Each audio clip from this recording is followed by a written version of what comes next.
सवारी 100 सिंहों से भी बलशाली, अष्टभुजाओं वाली दुष्टों को तू ही ललकारती।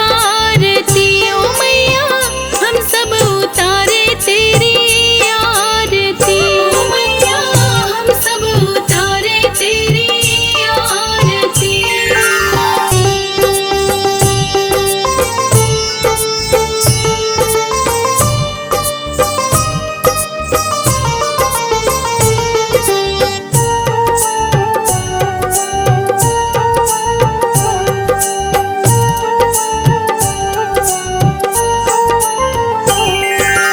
माँ बेटे का है इस जग में बड़ा ही निर्मल नाता, बड़ा ही निर्मल नाता। पूत कपूत सुने हैं पर ना माता सुनी कुमाता, माता सुनी कुमाता। माँ बेटे का है इस जग में बड़ा ही निर्मल नाता, बड़ा ही निर्मल नाता।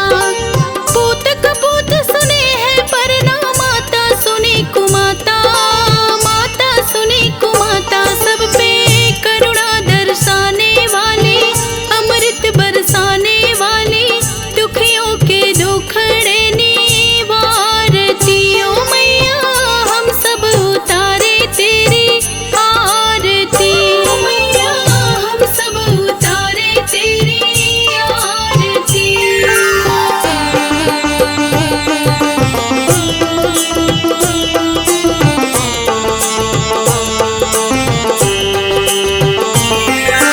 नहीं मांगते धन और दौलत, ना चांदी ना सोना, ना चांदी ना सोना। हम तो मांगे माँ तेरे मन में एक छोटा सा कोना, एक छोटा सा कोना। नहीं मांगते धन और दौलत, ना चांदी ना सोना, ना चांदी ना सोना। हम तो मांगे माँ तेरे मन में एक छोटा सा कोना, एक छोटा सा कोना। सबकी बिगड़ी बनाने वाली, लाज बचाने वाली, सतियों के सत्य को संवारती। ओ मैया हम सब उतारे तेरी आरती। ओ मैया हम सब उतारे तेरी आरती।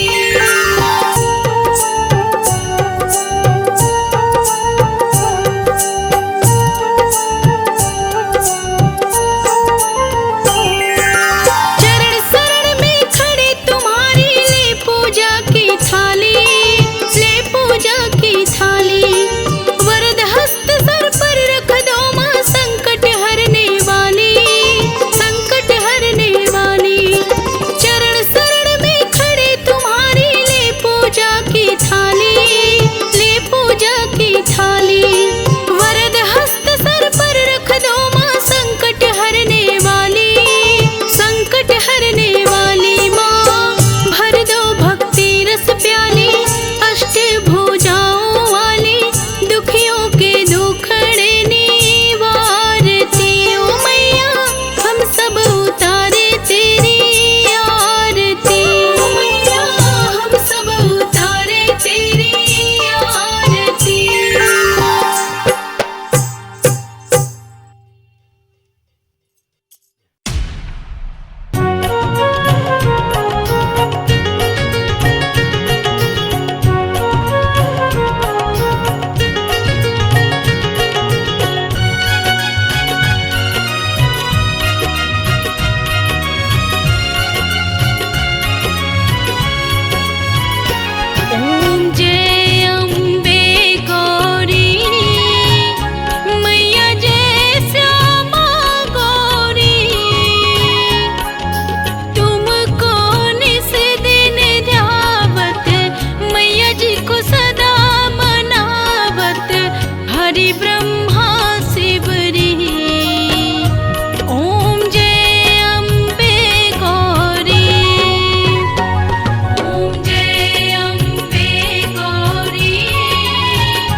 धूमावती माता, भुवनेश्वरी बंगला सुखदाता, श्री भैरव तारा जगतारणी, भार भव दुख निवारिणी, के हरि वाहन सोह भवानी, लांगुर वीर चलत अगवानी, कर में खप्पर खड्ग विराजे, को देख काल डर भाजे, सोहे अस्त्र और त्रिशूल, जाते उठत शत्रु ही असूला, नगर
जग की सृजनहार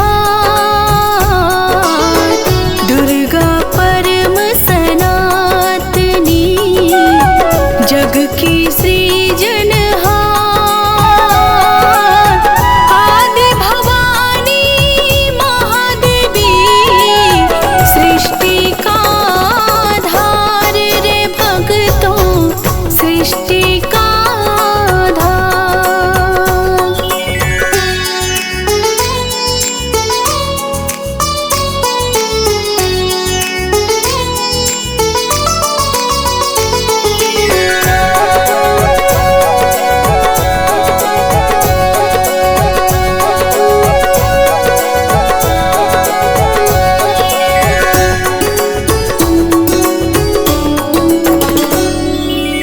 सत्य मार्ग पर दर्शिनी, न्याय का ये उपदेश। सत्य मार्ग पर दर्शिनी, न्याय का ये उपदेश। मन से करता जो मनन, उसके कटे कलेश रे भक्तों, उसके कटे कलेश। जो भी विपत्ति काल में कर दुर्गा का जाप, जो भी विपत्ति काल में कर दुर्गा का जाप, पूर्ण हो मनोकामना सभी, भागे दुख संताप रे भक्तों, भागे दुख संताप।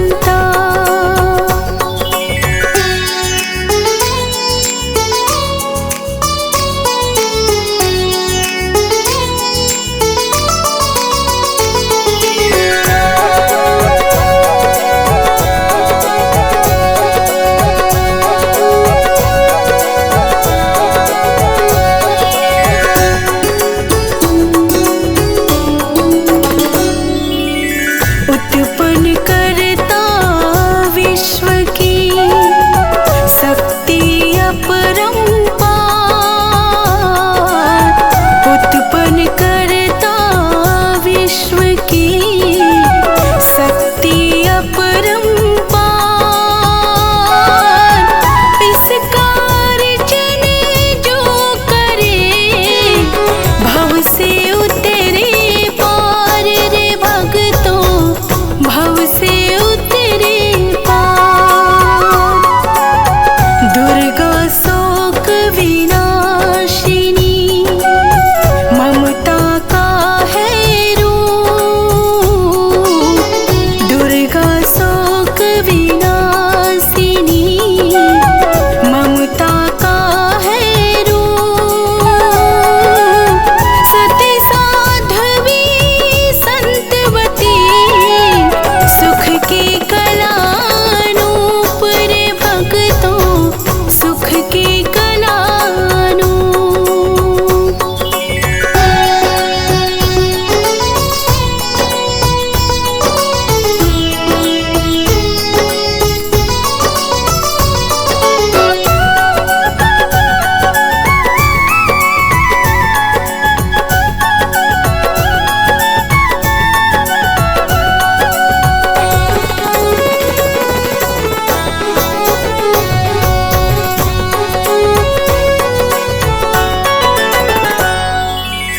विष्णु ब्रह्मा रुद्र भी दुर्गा के हैं अधीन। विष्णु ब्रह्मा रुद्र भी दुर्गा के हैं अधीन। बुद्धि विद्या वरदानी, सर्व सिद्धि प्रवीण रे भक्तों, सर्व सिद्धि प्रवीण। 1,84 योनियां से ये मुक्ति दे, 1,84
त्र्यम्बके गौरी नारायणी नमोस्तुते।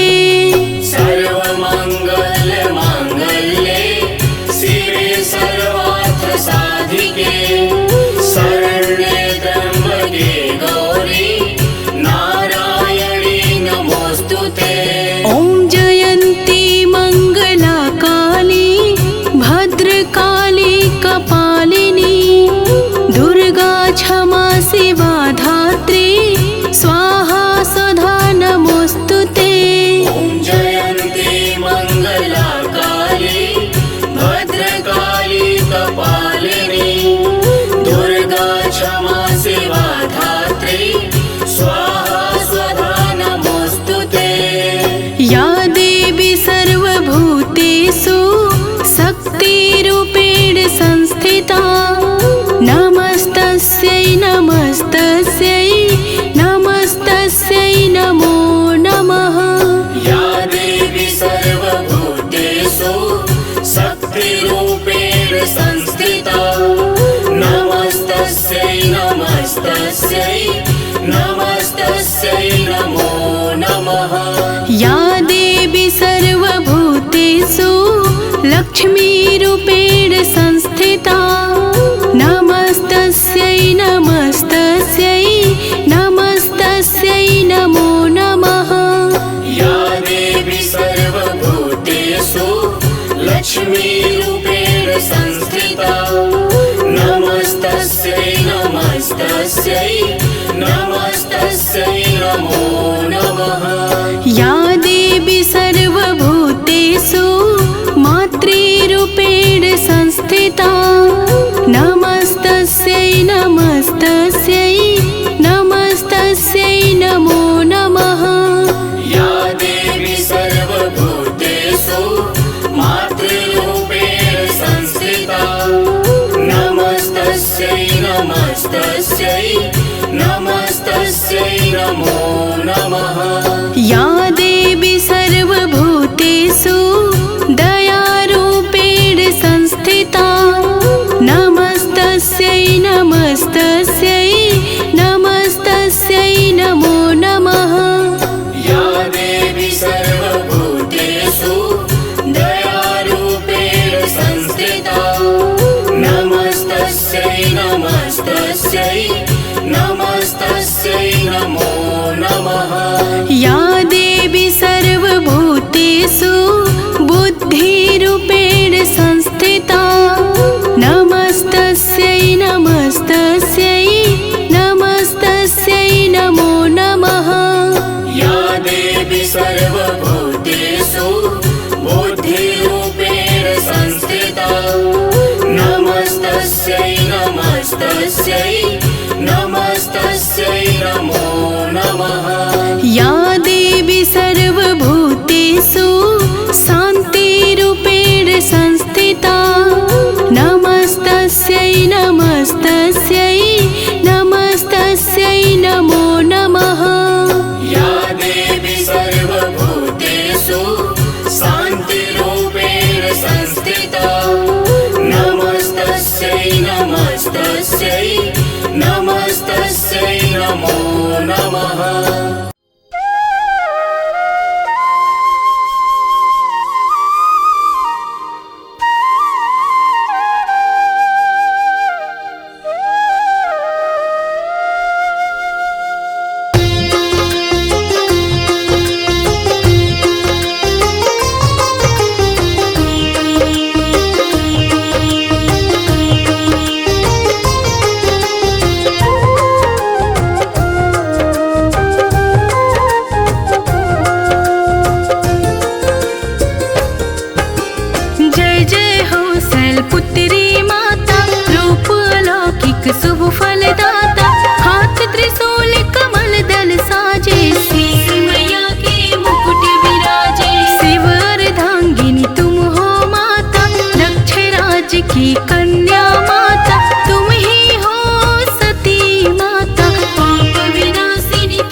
भक्तों को जय माता दी। दिव्य भक्ति आराधना चैनल के माध्यम से आज मैं आप सभी भक्तों को शीतला माता की सच्ची और पूरी कथा सुनाने जा रही हूँ। श्रवण करिए। जय माता दी। अमर कथा है शीतला माँ की, सुन लो भक्तों ध्यान लगा। देवलोक से चली भवानी, चली धरा पर बनी सहार। गगन मंडल से मात शीतला, पृथ्वी लोक की प्रस्थान। ढूंढ रही माँ अपना मंदिर, गाँव डोंगरी राजस्थान। ढूंढ रही माँ अपना मंदिर, गाँव डोंगरी राजस्थान। कौन मेरी पूजा करता है, कौन मुझे करता है ध्यान। कहीं नहीं मेरा मंदिर, चौरा देख रही घर बार। घूम रही थी माँ गलियों में, देख रही हर घर दरबार। सहसा छत से उबला पानी, चावल का फेंकी एक नार। सहसा छत से उबला पानी, चावल का फेंकी एक नार। पड़े फफूले माँ के तन पर, धू धू जले बदन अंगार। मदद करो कोई मदद करो माँ, चीख चीख कर करे पुकार। मदद करो कोई मदद करो माँ, चीख चीख कर करे पुकार। लेकिन गाँव का कोई सज्जन नहीं किया माँ का उपचार। घर के बाहर एक कुम्हार बैठी थी दुख में मन मार। देख दशा शीतला माँ की, वही कुमारन भरी अखबार। डाल डाल कर ठंडा पानी, नहलाई माँ को कई बार। डाल डाल कर ठंडा पानी, नहलाई माँ को कई बार। कही कुम्हारन बूढ़ी माँ से, भूखी होगी अपरंपार। कहीं ज्वार की रोटी खा लो, रात का भोजन हो स्वीकार। कहीं ज्वार की रोटी खा लो, रात का भोजन हो स्वीकार। रबड़ी रोटी खाई मैया, देती आशीष अपरंपार। तब जाकर शीतल भई मैया, खूब हुआ सेवा सत्कार। तब जाकर शीतल भई मैया, खूब हुआ सेवा सत्कार। कहा कुम्हारन ने मैया से, कितने बिखरे बाल कपार। लगे गूथने चोटी सर पर, कंघी करने लगे हजार। देख अचानक डरी कुम्हारन, सिर में आँख का कर दीदार। लगी भागने हाथ छुड़ा के, घबराई नारी लाचार। लगे भागने हाथ छुड़ा के, घबराई नारी लाचार।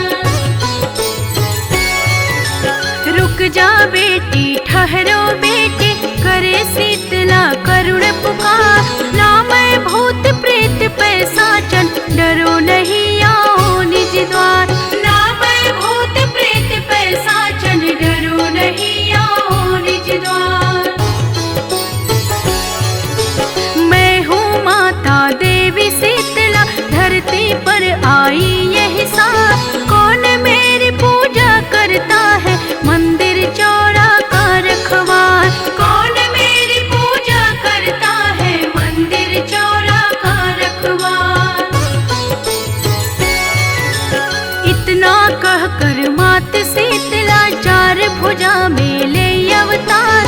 स्वर्ण मुकुट तन हीरे मोती, असली रूप प्रचंड प्रहार। स्वर्ण मुकुट तन हीरे मोती, असली रूप प्रचंड प्रहार। माँ के दर्शन कर कुम्हारन, ओटन लगी लीलार कपार। हूँ गरीब तुझे कहाँ बिठाऊं, नैना बहे अश्रु के धार। हूँ गरीब तुझे कहाँ बिठाऊं, नैना बहे अश्रु के धार। ना चौकी ना साधन घर में, ना कोई आसन है मेरी माँ। हाथ जोड़ कर खड़ी कुम्हारन, क्षमा करो हे माँ एक बार। हाथ जोड़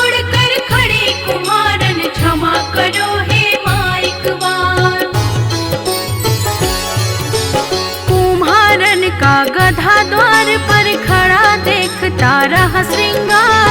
बैठ गई माँ गधे के ऊपर यही मेरा आसन आधार। बैठ गई माँ गधे के ऊपर यही मेरा आसन आधार। एक हाथ में झाड़ू दूजे डलिया लेकर करे विचार। झाड़ू झाड़ भर फेंक के डलिया करे गरीबी का निस्तार। झाड़ू झाड़ भर फेंक के डलिया करे गरीबी का निस्तार। तेरी भक्ति से प्रसन्न हूँ मांगो वर कोई तुम खार। हाथ जोड़ कर कही कुमारन डुमरी गाँव में करो निवास। हाथ जोड़ कर कही कुमारन डुमरी गाँव में करो निवास। जैसे मेरी दीन दशा का मैया तूने किया निवार। इसी तरह इस गाँव लोक का कर दो मैया बेड़ा पार। इसी तरह इस गाँव लोक का कर दो मैया बेड़ा पार। होली बाद सप्तमी के दिन जो भी करे भक्ति सत्कार। दही वस्त्र ठंडा जल ढारे उसका होए स्वप्न साकार। दही वस्त्र ठंडा जल ढारे उसका होए स्वप्न साकार। नारी सुहागन सदा रहे वह गोद भरे अन्न धन भंडार। पुरुष चढ़ावे फूल नारियल सुखी रहे उसका परिवार। पुरुष चढ़ावे फूल नारियल सुखी रहे उसका परिवार। बेटी तेरा वर हो पूरा देती पूजा का अधिकार। गाँव सेल की डोंगरी में मैया का मंदिर सुख द्वार। गाँव सेल की डोंगरी में मैया का मंदिर सुख द्वार। मेला लगता धाम शीतला दिवस सप्तमी को हर बार। पूर्ण कामना सबकी होती जो धावे माँ के दरबार। पूर्ण कामना सबकी होती जो धावे माँ के दरबार। जौनपुर में धाम चौकिया शहर बनारस माँ का न्यास। करे शीतला धाम को सांबे देश विदेश करे अरदास। करे शीतला धाम को सांबे देश विदेश करे अरदास। अदलपुरा में धाम शीतला बुढ़िया माई हथियारा। अहरौरा मिर्जापुर मैया बसे खोह मेले विश्राम। अहरौरा मिर्जापुर मैया बसे खोह मेले विश्राम। ढोलक ताल मजीरा बाज निस दिन मैया के दरबार। जो नित दिन भजन सुनावे भर देती अन्न धन घर द्वार। जो नित दिन ये भजन सुनावे भर देती अन्न धन घर द्वार। अमर कथा है शीतला माँ की सुन लो भक्तों ध्यान लगा। दैवलोक से चली भवानी चली धरा पर भई सहा।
लगन माँ से लगा बैठे, जो होगा देखा जाएगा।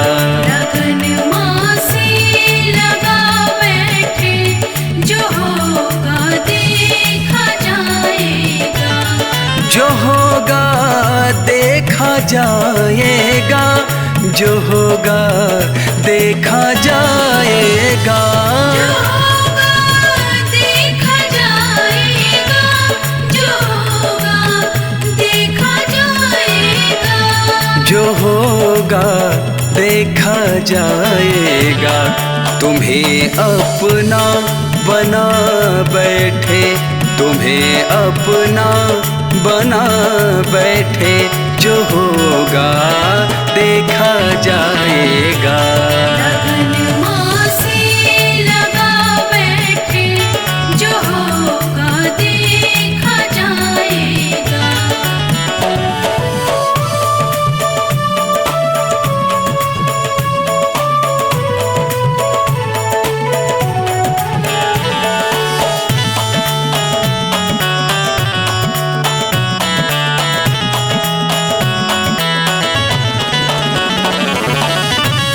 दीवाने बन गए माँ के, तो फिर दुनिया से क्या मतलब।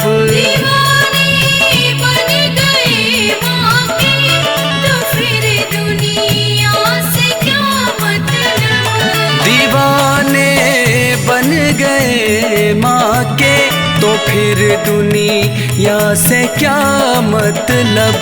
दीवाने बन गए माँ के, तो फिर दुनिया से क्या मतलब। तो फिर दुनिया से क्या मतलब। तेरी गलियों में आ बैठे, तेरी गलियों में आ बैठे, जो होगा देखा जाएगा। लगन माँ से लगा बैठे, जो होगा देखा जाएगा।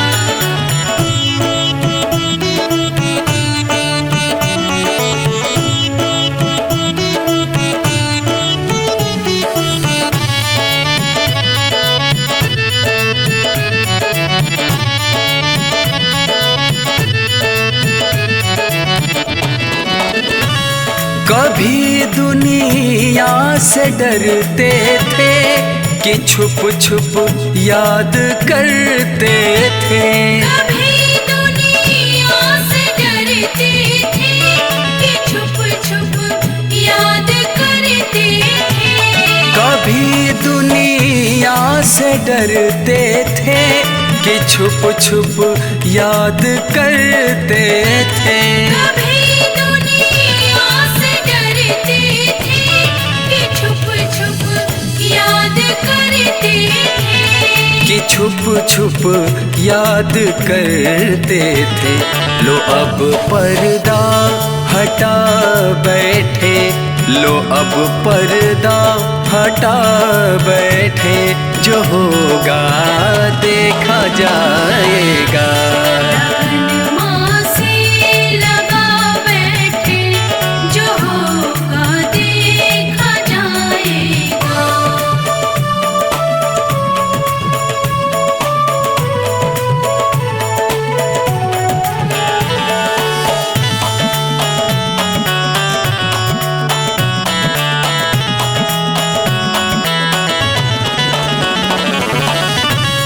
कभी ये ख्याल था दुनिया हमें बदनाम कर देगी। कभी ये ख्याल था दुनिया हमें बदनाम कर देगी। कभी ये ख्याल था दुनिया हमें बदनाम कर देगी। कभी ये ख्याल था दुनिया हमें बदनाम कर देगी। हमें बदनाम कर देगी। शर्म अब बेच खा बैठे, शर्म सब बेच खा बैठे, जो होगा देखा जाएगा। लगन माँ से लगा बैठे, जो होगा देखा जाएगा। जो होगा देखा जाएगा, जो होगा देखा जाएगा। देखा जाएगा, जो होगा देखा जाएगा। जो होगा देखा जाएगा। तुम्हें अपना बना बैठे, तुम्हें अपना बना बैठे, जो होगा देखा जाएगा। लगन माँ से लगा बैठे, जो होगा देखा जाएगा। लगन माँ से लगा बैठे, जो होगा देखा जाएगा।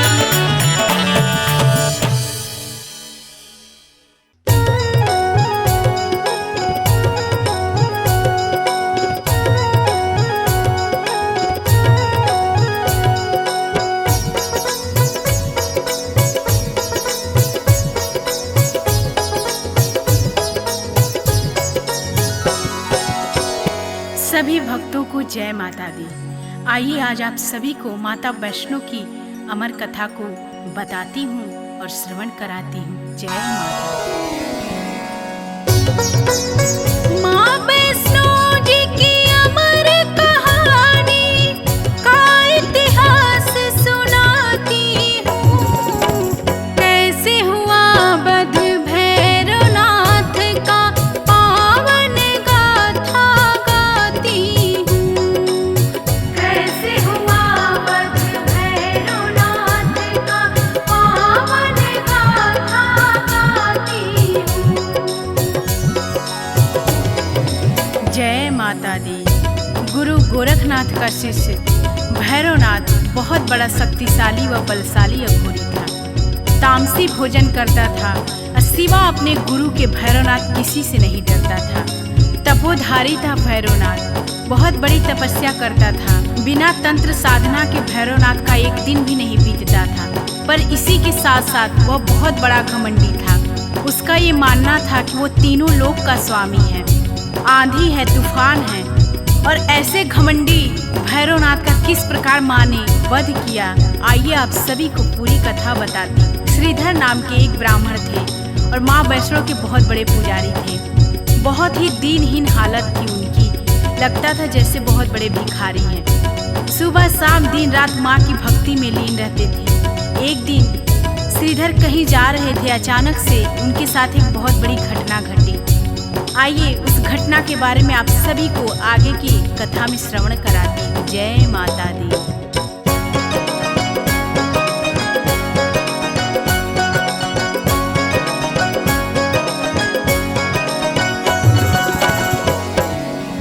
श्रीधर ने जो कुछ भी देखा, आपको वही दिखलाती हूँ। माँ वैष्णो जी की अमर कहानी का इतिहास सुनाती हूँ। माँ की धुन में श्रीधर पंडित कहीं जा रहा था पैदल। सुनसान रास्ता वीरान था, होने लगी थी अजब हलचल। छन छन की आवाज से बज रही थी जैसे कोई पायल। सुन के आवाज पायल की श्रीधर होने लगा पागल।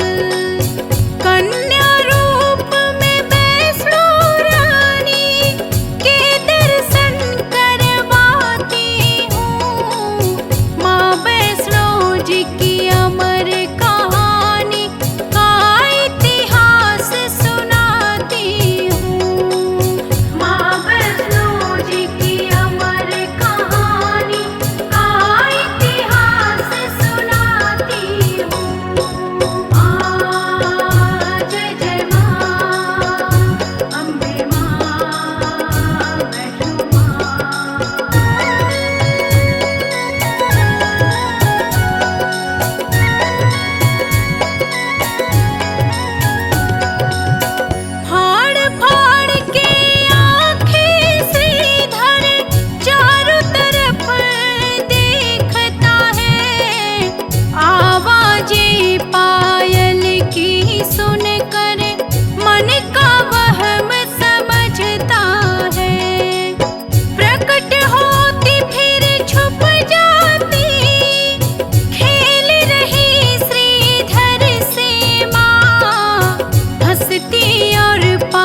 जी की अमर कहानी का इतिहास सुनाती हूँ।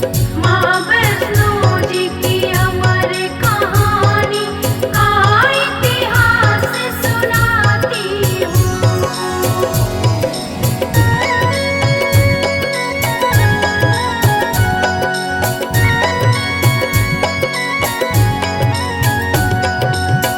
अपने घर में श्रीधर तुमको भंडारा करवाना है। आस पास में जितने गांव हैं सबको तुम्हें बुलाना है। गोरखनाथ को नेह निमंत्रण श्रीधर जाके दे आना। उनसे कहना भैरवनाथ को साथ में अपने ले आना। अंतर ध्यान हो गई कह के फिर क्या हुआ सुनाती हूँ। माँ वैष्णो जी की अमर कहानी का इतिहास बताती हूँ। माँ वैष्णो जी की अमर कहानी का इतिहास सुनाती हूँ।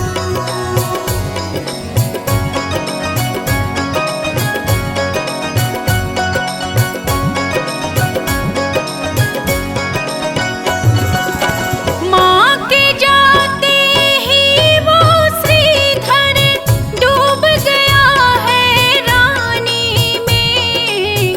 भंडारे की कह के माता डाल गई परेशानी में। दीनहीन निर्धन ब्राह्मण में कैसे करूँगा भंडारा। रहा देखता माँ के चरण चिन्ह खड़े खड़े वो बेचारा। भंडारा कैसे करवाऊँ खुद ही मांग के खाता हूँ। माँ वैष्णो जी की अमर कहानी का मैं सार सुनाती हूँ। माँ वैष्णो जी की अमर कहानी का इतिहास सुनाती हूँ।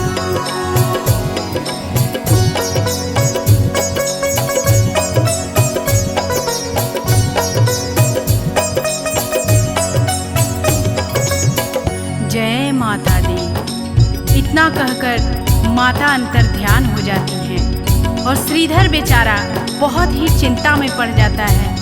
और माता के कहे अनुसार श्रीधर सबको न्योता देने के लिए प्रत्येक गांव में जा जा के सबको निमंत्रण देता है कि मेरे घर माँ वैष्णो का भंडारा है, आप सभी को आना है। और माता के कहे अनुसार गोरखनाथ और उनके शिष्य भैरव को भी निमंत्रण देने के लिए श्रीधर उनके आश्रम में पहुंचता है। आश्रम में श्रीधर के पहुंचते ही जैसे ही श्रीधर गोरखनाथ और उनके शिष्य भैरवनाथ को अपने यहाँ भंडारे के लिए आने के लिए बोलता है, बहुत ही ठहाके के साथ भैरवनाथ हंसता है और उपहास करके बोलता है कि तुम एक निर्धन हीन दीन ब्राह्मण, तुम क्या मुझे भंडारा करवाओगे। मैं जहाँ भी भंडारे के लिए जाता हूँ खाने, वहाँ पे भोजन अपने आप ही कम पड़ जाता है। अरे जब इंद्र ने मुझे भंडारे में मेरा पेट नहीं भर पाया तो तुम क्या मेरा पेट भर पाओगे। भैरवनाथ की बात सुन करके श्रीधर चुपचाप वहाँ से चले आते हैं और आखिरकार भंडारे का दिन भी सामने आ जाता है। भंडारे वाले दिन सभी लोग, जितने लोगों को श्रीधर ने निमंत्रण दिया था, सभी बारी बारी से श्रीधर के दरवाजे पे आना स्टार्ट कर देते हैं। और फिर गुरु गोरखनाथ जी भी अपने शिष्य भैरवनाथ के साथ श्रीधर के दरवाजे पे पधारते हैं। सभी भंडारे के इंतजार में पात में बैठ जाते हैं और तभी ठहाका लगा करके भैरवनाथ बहुत तेज से हंसता है और श्रीधर का उपहास करता है। तभी गोरखनाथ जी क्रोध में होते हैं और बोलते हैं कि ए भैरव, तुम इस तरीके से श्रीधर का उपहास मत उड़ाओ। अपनी इस तरीके की बेइज्जती देखकर हाथ जोड़कर श्रीधर माता की मूर्ति के आगे बैठ जाते हैं। हे माँ, जगत जननी, कल्याण करने वाली माँ, आप ही मेरी नैया को पार लगाओ माँ। इतना सुनते ही माता किस प्रकार अपनी चमत्कार दिखाती हैं, आइए आगे की कथा में आप सभी को सुनाते हैं।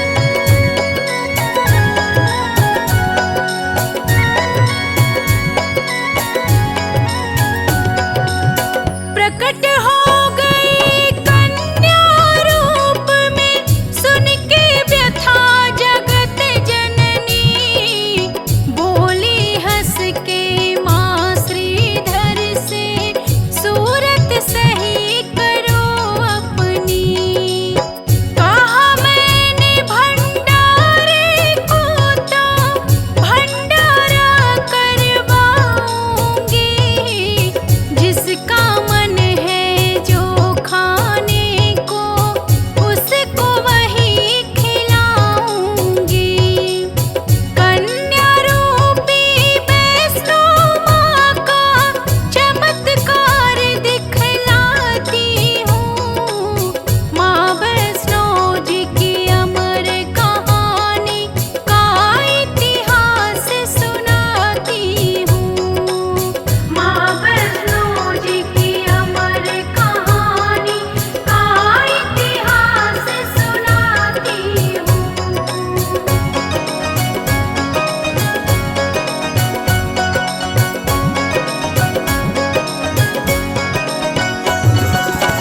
श्रीधर को संग लेके कन्या सबके बीच में आती है। जाएंगे सभी करके भोजन, सबको यही समझाती है। तेज देख के उस कन्या का भैरव डूबा अचरज में। कौन है ये अद्भुत सी कन्या, भैरव डूबा अचरज में। गोरखनाथ समझ गए सब कुछ, आगे कथा बढ़ाती हूँ। माँ वैष्णो जी की अमर कहानी का इतिहास सुनाती हूँ।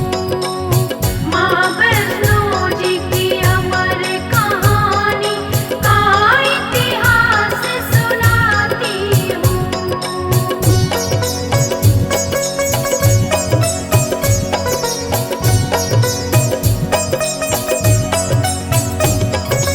जय माता दी। माता के वहाँ उपस्थित होते ही सभी भक्त, सभी अतिथि अचंभित रह जाते हैं, क्योंकि पल में ही सबके सामने पत्तल लग जाता है। पत्तलों में 56 प्रकार के पकवान सज जाते हैं। सभी पेट भर करके हंसी खुशी आनंद होकर सभी पकवानों का आनंद उठाते हैं। लेकिन भैरवनाथ शंका में डूब जाता है कि आखिर कौन है ये इतनी तेज वाली अद्भुत सी कन्या, जो कि इस गरीब निर्धन ब्राह्मण के घर में आकर के इतना बड़ा भंडारा करवा रही है। तभी गरज करके भैरवनाथ बोलता है कि हे कन्या, मैं मांस और मदिरा का भोजन करता हूँ। अगर हमको ये खाना नहीं मिला, हमको ये भोजन नहीं मिला, तो मैं इस भंडारे से रुष्ट होकर के चला जाऊंगा और तुझे श्राप दे दूंगा। इतना सुनते ही क्रोध में आकर माता बोलती हैं कि हे भैरव, ये वैष्णव का भंडारा है और ये एक ब्राह्मण के घर का भंडारा है। ये तुम्हारा आश्रम नहीं है जहाँ पे तामसी भोजन चलता है। तो तुमको अगर खाना है तो खाओ, नहीं तो इसी तरह से वापस लौट जाओ। इतना कहकर ही माता अंतर ध्यान हो जाती हैं। आइए आगे की कथा में आपको श्रवण कराते हैं।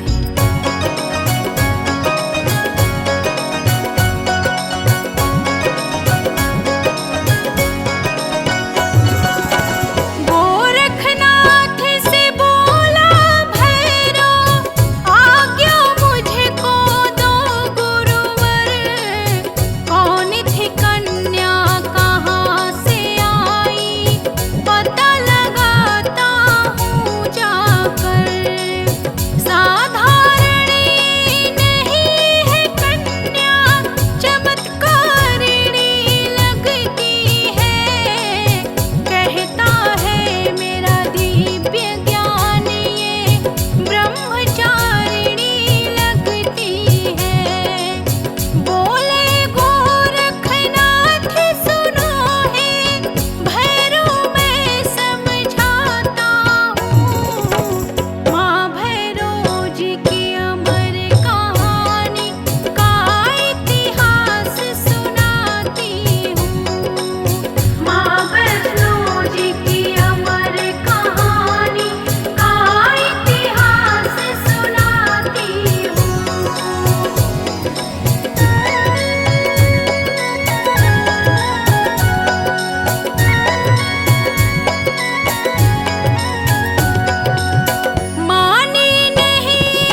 से उड़ रही कन्या, भैरो दौड़ रहा पीछे। पर्वत और आकाश मार्ग से होती हुई चली माता, पीछे पड़ाया घोड़ी भैरव, नेत्र से अग्नि बरसाता। पवन पुत्र वीर लांगुर जी की अनुपम छटा दिखाती हूँ। माँ वैष्णो जी की अमर कहानी का इतिहास दिखाती हूँ। माँ वैष्णो जी की अमर कहानी का इतिहास सुनाती हूँ।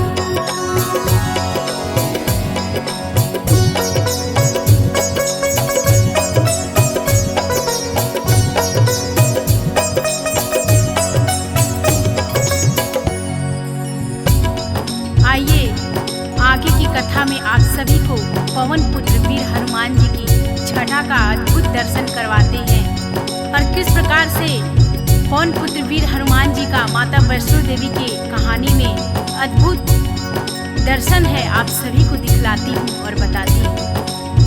पर्वत की एक शिला पे वीर लांगुर हनुमान जी बैठे रहते हैं और माता के और भैरवनाथ के जो खेल चल रहा है उसको बहुत ही भली भांति जानते हैं और माता को पहचान जाते हैं वीर लांगुर हनुमान जी की ये माँ वैष्णो है। और जो ही माता उनके पास पहुँचती है, वीर हनुमान जी के पास में नतमस्तक होकर के माता को प्रणाम करते हैं और बोलते हैं, हे जगत जननी जगदम्बा माँ, जो भी आज्ञा हो इस बालक के लिए सो आप कहिए।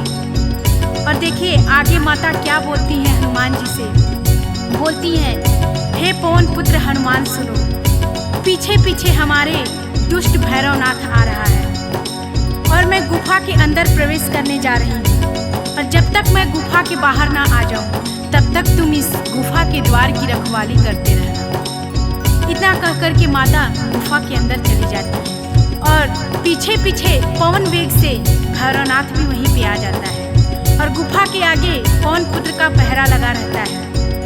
जैसे ही पवन पुत्र को भैरवनाथ देखता है, बहुत ही क्रोध से बोलता है, ए बंदर, हट तू, यहाँ से मुझे अंदर जाना है। हनुमान जी भैरव से बोले, कौन है तू दुष्ट, क्यों यहाँ आया है? लगता है तेरा काल खींच करके यहाँ लाया है। तुझे पता नहीं है कि तू यहाँ पे किस लिए आया है? तेरा आज अंत होगा। इतना सुनते ही क्रोध में भैरवनाथ बोलता है कि तू बंदर होकर के मुझे मारेगा। और आइए बड़ा ही सुंदर वर्णन है माता की अद्भुत शक्तियों का और किस प्रकार से माँ ने भैरवनाथ का वध किया। आगे की कथा में आप सभी को श्रवण कराती हूँ।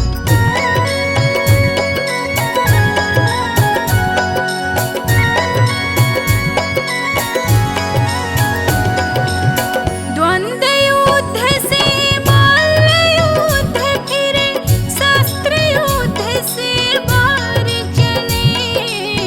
युद्ध चला कई माह तलक, ये नतीजा कोई नहीं हारा। गुफा के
अत्यंत क्रोधित हो जाती हैं और बोलती हैं, ए नीच अधर्मी, सुन ले अघोरी, तेरी मौत आज सुनिश्चित है मेरे हाथों से। चला ले तू अपनी जितनी दिव्य शक्तियां हैं तेरे अंदर। फिर माता का और भैरव का द्वंद्व युद्ध हुआ और फिर माता ने त्रिशूल चलाया और जैसे ही माता का त्रिशूल चलता है वैसे ही शैतान भैरव का शीश कट के तुरंत वहीं पृथ्वी पर गिर जाता है। सर्वहीन धर जैसे ही पृथ्वी पर पड़ता है बोल रहा है, माँ क्षमा करो, दया करो माँ, हे जगत जननी माँ, मैंने आपको पहचानने में बहुत बड़ी भूल कर दी। मैं अहंकार में था, मैं आपको नहीं पहचान पाया माँ कि माँ आप वैष्णो माँ हैं। आप मुझे दंड दो माँ, उद्धार करो माँ, क्षमा करो माँ। और आइए आगे क्या होता है आप सभी को कथा में श्रवण करा दूं।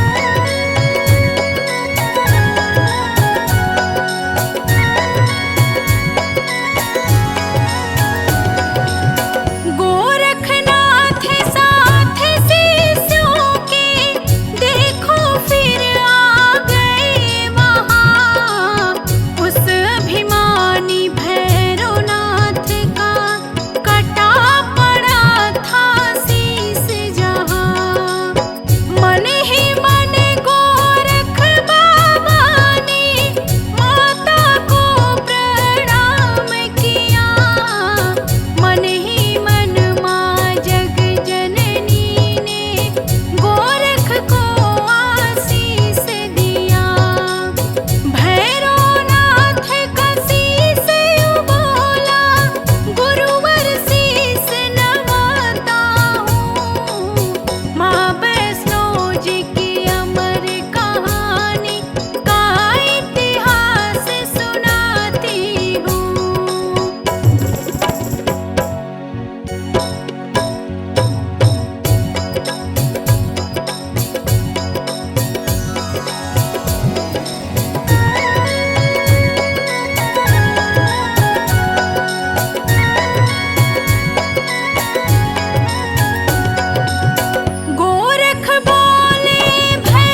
गोरखनाथ की प्रार्थना करते ही माता करुणामयी को भैरवनाथ पे दया आ जाती है और माता भैरवनाथ से बोलती है, ए भैरव, तुझे मैं आज से ये वरदान देती हूँ जिससे तुझे युगों युगों तक पहचान मिलेगी। तुझे आज एक ऐसा वर देती हूँ जिससे कि मेरे बाद तेरी पूजा होगी और तेरा नाम अमर होगा। और माँ ऐसा वरदान देती है कि अगर मेरे दर्शन करने के बाद जो तुम्हारा दर्शन नहीं करेगा उसकी यात्रा और उसका दर्शन अधूरा रह जाएगा। मेरा दर्शन करे या ना करे पर तेरा दर्शन जरूरी है। भैरव बोला, धन्य हुआ माँ, अब मैं सूर्य लोक को जाता हूँ। भक्तों, जिस प्रकार करुणामयी माता ने दुष्ट शैतान भैरव का उद्धार किया, उसी प्रकार जगत जननी माँ से मैं अपने सभी भक्तों के लिए प्रार्थना करती हूँ। हे माँ, सबका उद्धार करो माँ, पूरे जगत का कल्याण करो माँ। जो भी क्षमा के योग्य हैं उनको क्षमा प्रदान करो माँ। जिससे भी कोई भूल हुई है उनके भूल को माफ करो माँ। आप जग कल्याणी हो माँ, आप पाप नाशिनी हो माँ, आप जगत तारिणी हो माँ। हाथ रखो माँ हमारे सिर पे, कल्याण करो माँ। मैं अंकिता आपके चरणों में शीश झुकाती हूँ माँ, कल्याण करो माँ। जो भी इस कथा में मेरे से त्रुटि हुई होगी आप सभी भक्तों से और माता रानी से क्षमा प्रार्थी हूँ। प्रेम से बोलिए जय माता दी, जय वैष्णो।